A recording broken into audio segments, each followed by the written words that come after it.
Super star Rajinikanth இப்போ Jailer 2 படத்தில் பிஸியாக நடித்து கொண்டு இருக்காரு. இந்த ஜெயிலர் 2 படத்தை நெல்சன் தான் எடுத்துகிட்டு வராரு. மேலும் இந்த ஜெயிலர் 2 படத்தில் சூப்பர் ஸ்டாரோட சேர்ந்து ஒரு ரசிகர்கள் பட்டாளமே நடித்து கொண்டு இருக்காங்க. தொடர்ந்து இந்த படம் அடுத்த வருஷம் ஜூன் மாதம் வெளியாகும் என சொல்லப்படுது. அதைத் தொடர்ந்து தலைவர் 173 திரைப்படம் இந்த படத்தை யார் எடுக்க போகிறாங்க?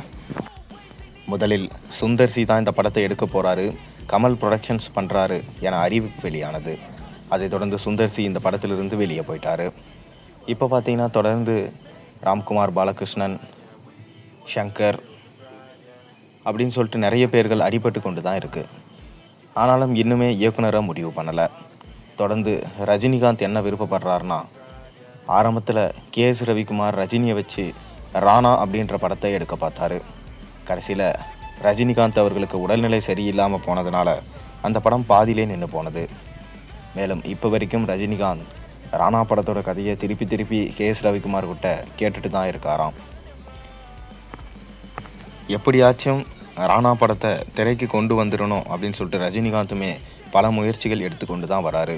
கே.எஸ். ரவிக்குமாரும் இதற்காக எத்தனை முறையானாலும் சரி ரஜினியிடம் கதை சொல்லுவேன் அப்படின்னு சொல்லிட்டு சொல்லியிருக்காரு. அது மட்டும் இல்லாமல் கே.எஸ். ரவிக்குமார் இயக்கி எடுத்திருந்த படையப்பா படமும் ரஜினிகாந்தோட பிறந்த நாளான 12ஆம் தேதி ரிலீஸ் ஆகுது.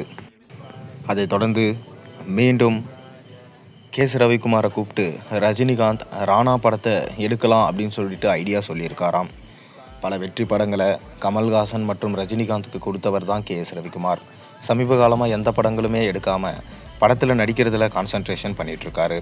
ஆனால் கண்டிப்பாக ராணா படத்தை எப்படியாச்சும் எடுத்தே தீர்வேன் அப்படின்னு சொல்லிட்டு ஒரு தீர்மானத்தோடு இருக்கார்.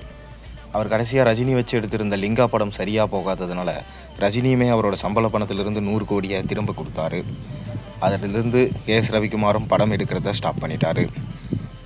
இப்படி முன்னணி இயக்குனர்கள் எல்லாருமே பார்த்திங்கன்னா படம் எடுக்கிறத நிறுத்தியாச்சு. தொடர்ந்து ரஜினிகாந்த் தான் முன்னணி இயக்குனர்களுக்கு வாய்ப்பளிச்சுட்டு வராரு. அந்த விதமாக தான் ராணா படத்தை எடுக்கலான்னு ரஜினியே கே.எஸ். ரவிக்குமாரை கூப்பிட்டதாகவும் தற்போது தகவல்கள் வெளியாயிருக்கு.